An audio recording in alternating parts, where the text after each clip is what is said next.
Con mèo. Mèo là những động vật rất dễ thương, con vật gần gũi và sống tình cảm với con người. Giống mèo là loài có khả năng sinh sản tương đối cao, một năm để từ 2 đến 3 lứa mèo con ra đời. Mèo con sinh ra chỉ nặng khoảng 100 gram và dễ dàng nằm gọn trong lòng bàn tay của bạn.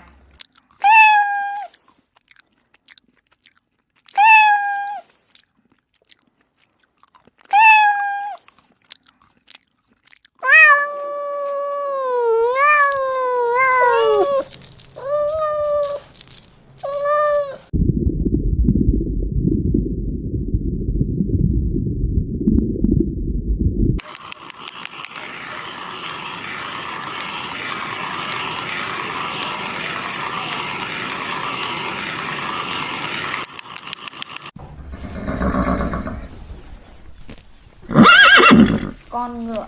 Ngựa là con vật thông minh, khôn ngoan. Những con ngựa nhỏ từ 3 năm tuổi có thể bắt đầu sinh sản. Mùa xuân, khi cây cỏ bắt đầu phát triển mạnh, nguồn thức ăn dồi dào, đây cũng là thời điểm thích hợp để ra đời những con ngựa con. Ngựa con mới sinh ra có thể đứng dậy và đi lại chỉ sau vài giờ.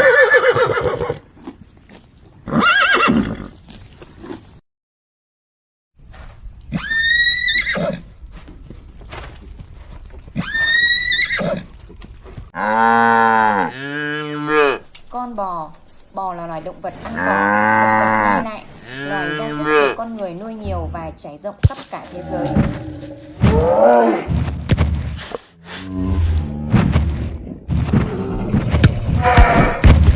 Một đặc điểm thú vị là bò có khả năng khóc như con người. Mắt bò có tầm nhìn gần như toàn diện. Đây là cách để bảo vệ chống lại kẻ săn mồi.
Con vịt.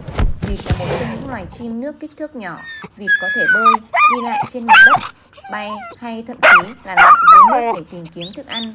Chân vịt có màng này giúp chúng bơi dễ dàng hơn ở dưới nước. Chân vịt không có các dây thần kinh và các mạch máu, cho nên những con vịt không hề cảm nhận được cái lạnh.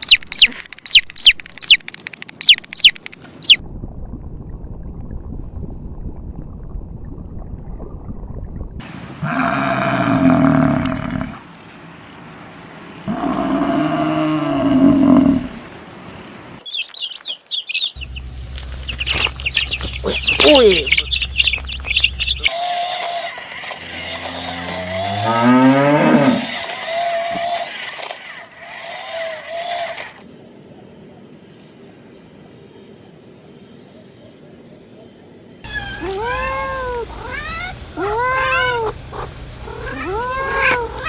Con gà.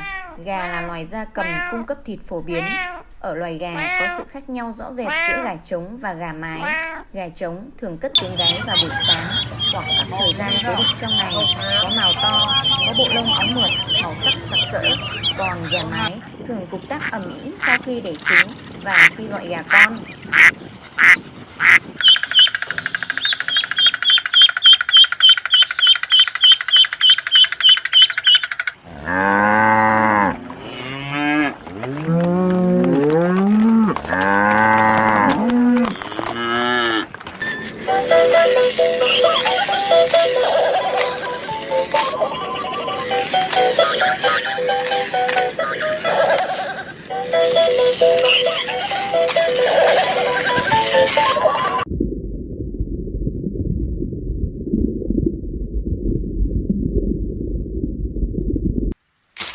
Thỏ giỏi quá các bạn ơi. Đấy, bạn thỏ nhà mình giỏi chưa?